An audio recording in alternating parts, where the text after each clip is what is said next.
नमस्कार, Haryana exam study में आप सभी का स्वागत है। आज है 27 मई और चलिए स्टार्ट करते हैं हरियाणा से रिलेटेड इंपॉर्टेंट क्वेश्चन। अगर आपको सेशन अच्छा लगे तो प्लीज़ लाइक और सब्सक्राइब जरूर करें। पीडीएफ आपको डिस्क्रिप्शन बॉक्स में मिल जाएगी। तो चलिए स्टार्ट करते हैं। पहला क्वेश्चन, देश में पहली बार हरियाणा के किस मरीज को एंटीबॉडी कॉकटेल या ट्रम्प कॉकटेल किसको दी गई? तो इनका नाम है मोहब्बत सिंह। जान लेते हैं इनके बारे में। यह कॉकटेल दवा हरियाणा के कोरोना मरीज 84 वर्षीय मोहब्बत सिंह को दी गई और इसको ट्रम्प कॉकटेल भी बोला जाता है। जब अमेरिका के पूर्व राष्ट्रपति डोनाल्ड ट्रंप को कोरोना संक्रमण हुआ था तब उनको यह दवाई दी गई थी। ये दो दवाइयों का मिक्सचर है, कासेरिविमैब और एमडेविमैब। इसके रिजल्ट हैं, इसमें 80% मरीजों को अस्पताल में भर्ती होने की ज़रूरत नहीं। इसने लक्षणों की अवधि को भी कम करने की संभावना है और इसमें डेथ रेट भी कम होगा। इसको स्विट्ज़रलैंड की फार्मा कंपनी रोश और सिप्ला के द्वारा लॉन्च किया जा रहा है। नेक्स्ट क्वेश्चन देख लेते हैं। हरियाणा सरकार ने आंदोलनों के हिंसक गतिविधियों में हुए नुकसान की वसूली के लिए कौन सा विधेयक पारित किया है? तो इसका आंसर है संपत्ति क्षति वसूली विधेयक 2021। तो जान लेते हैं इस विधेयक के बारे में।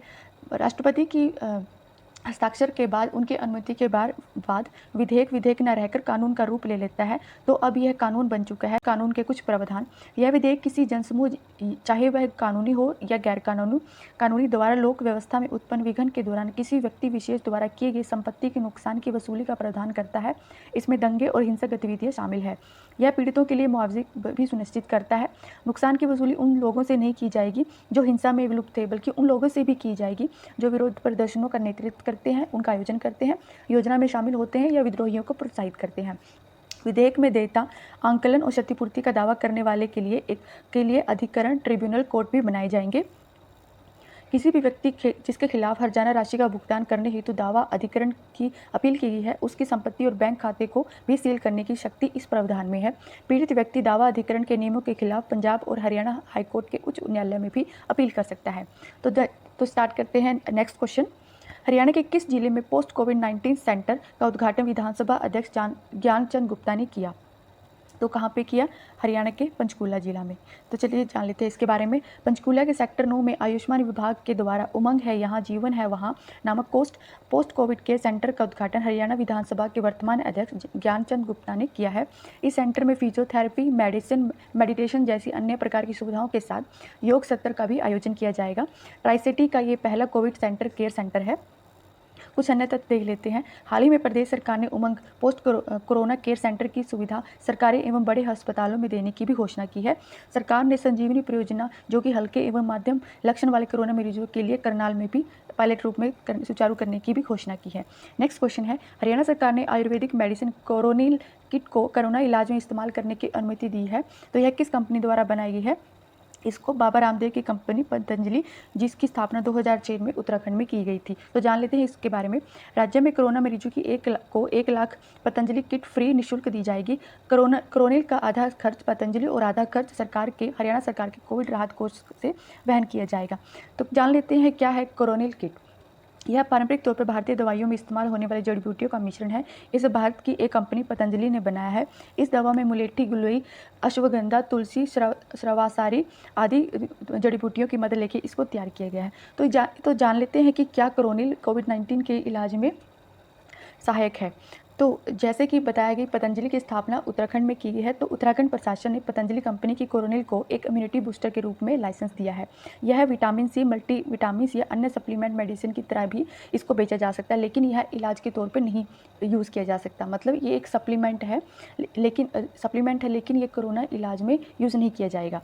कंपनी ने दावा किया कि इसके वैज्ञानिक ट्रायल हुए हैं, जिसके नतीजे कई अंतर्राष्ट्रीय जर्नल में प्रकाशित हुए हैं, लेकिन यह लैब ट्रायल थे।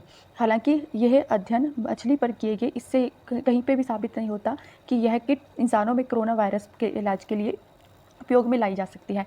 कंपनी ने कहा इसे गुड मैन्युफैक्चरिंग प्रैक्टिस GMP का सर्टिफिकेट भी मिला है, जो कहता है कि यह विश्व स्वास्थ्य संगठन सर्टिफिकेट स्कीमों के अनुरूप है। उत्तराखंड राज्य सरकार के डॉक्टर रावत ने बताया कि GMP प्रमाण पत्र का दावा यह प्रभावकारिता नहीं देता कि कि इसको कोरोना के लिए यूज़ किया जा सकता है, बल्कि यह मैन्युफैक्चरिंग के दौरान गुणवत्ता के मानकों को बनाए रखने के लिए एक सर्टिफिकेट है। डब्ल्यूएचओ ने भी इस बात की पुष्टि की है कि उन्होंने कोविड-19 के उपचार के लिए किसी भी पारंपरिक दवा की प्रभावशीलता को प्रमाणित नहीं किया। भारत के drug controller general of India, जो कि किसी भी ड्रग को मंजूरी देने की एक अपेक्स अथॉरिटी है, उसने भी इस दवाई को मंजूरी नहीं दी है।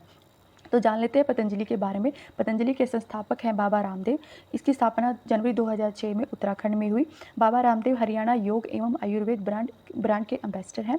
इनका जन्म 26 दिसंबर 1965 में महिंदरगढ़ के सैयद अलीपुर गांव में हुआ। बाबा रामदेव के गुरु का नाम है आचार्य बलदेव। यह प्रश्न कई एग्जाम्स में पूछा गया है, तो प्लीज़ इस क्वेश्चन को ध्यान में रखें। हाल ही में हरियाणा सरकार ने आयुर्वेदिक टेलीमेडिसिन सेवा की भी शुरुआत की है, जिसको कोरोना से के इलाज के बारे में जो भी जानकारी चाहिए उस नंबर 1075 पे आप संपर्क करें, और आपको कौन सी दवाई लेनी चाहिए, कौन सी नहीं, इसके बारे में आपको एक स्पेशल डॉक्टर्स की एक टीम है, वो आपको इसके बारे में बताएगी। नेक्स्ट क्वेश्चन है, हरियाणा सरकार द्वारा लॉकडाउन की अवधि तक बिजली पर कौन सा अतिरिक्त कर वसूला नहीं जाएगा? तो कौन सा कर नहीं वसूला जाएगा? सरचार्ज। तो जानते हैं इसके बारे में। हरियाणा सरकार के बिजली मंत्री रणजीत सिंह ने बिजली पर लगने वाले सरचार्ज को लॉकडाउन की अवधि तक ना वसूलने का फैसला लिया। तो जान लेते हैं क्या है सरचार्ज। सरचार्ज को हिंदी में अधिभार कहा जाता है। इसको टैक्स के ऊपर टैक्स ऑन टैक्स बोला जाता है। यह सभी पर नहीं लगता, बल्कि एक सीमा से अधिक आमदनी करने वाले टैक्स पेयर पे ही इसको लगाया जाता है। इसके द्वारा वसूली गई राशि को consolidative fund of India, Bharat के सरकार कोष में रखा जाता है। और जान लेते हैं हरियाणा की बिजली विभाग के बारे में। इसके मंत्री हैं रणजीत सिंह। हरियाणा विद्युत बोर्ड की स्थापना 3 मई 1966 में हुई। मुख्यमंत्री बंसीलाल के कार्यकाल में 1970 में प्रदेश के सभी गांव में बिजली पहुंचाने वाला हरियाणा भारत का पहला राज्य बना। विद्युत नियंत्रक आयोग की स्थापना हरियाणा में 16 अगस्त 1998 को की गई। नेक्स्ट क्वेश्चन देख लेते हैं, हरियाणा की किस यूनिवर्सिटी ने न्यूजीलैंड स्थापित मैसी यूनिवर्सिटी के साथ कृषि अनुसंधान एवं शिक्षा के क्षेत्र में समझौता किया? तो ये कौन सी यूनिवर्सिटी है? चौधरी चरण सिंह यूनिवर्सिटी। जान लेते हैं इसके बारे में।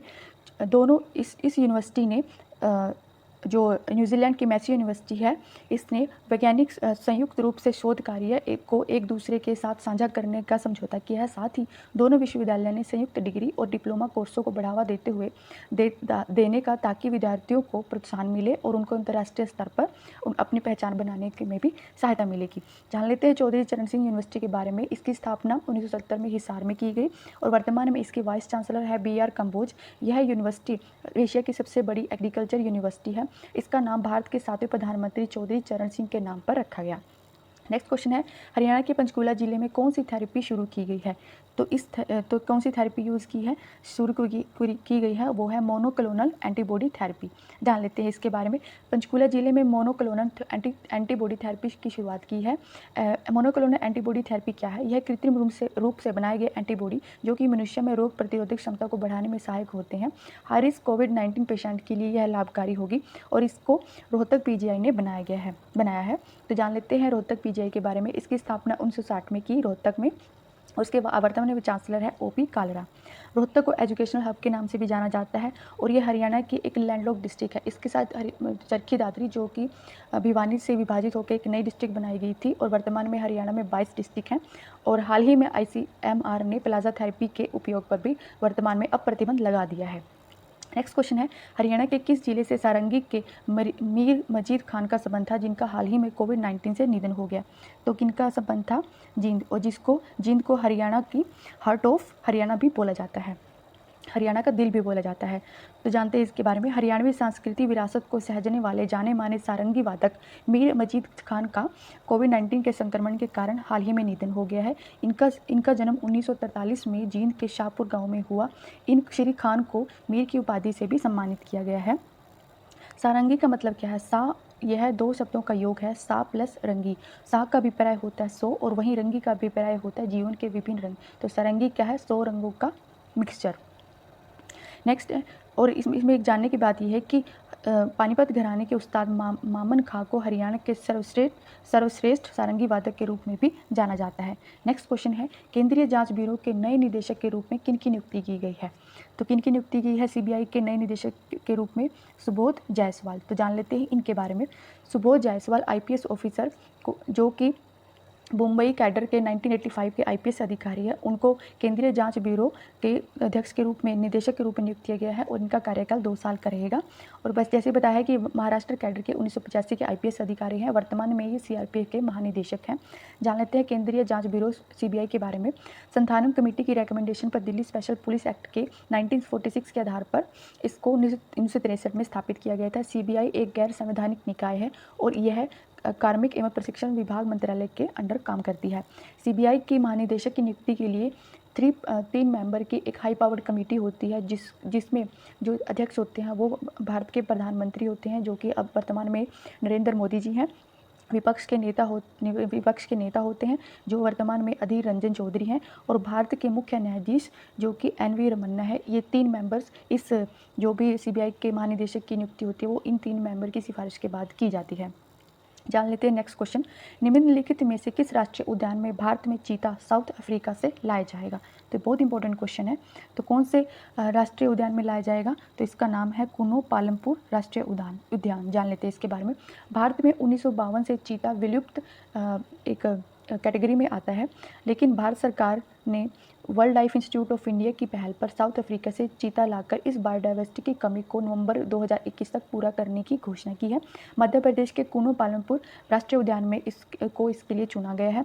जान लेते हैं चीता के कुछ फैक्ट्स। चीता दुनिया का सबसे तेज जानवर है। इसकी स्पीड 80 से 120 किलोमीटर पर आर है। शरीर पर इसके 2000 से 3000 तक के ब्लैक स्पॉट होते हैं, जो इसकी एक विशेष पहचान है।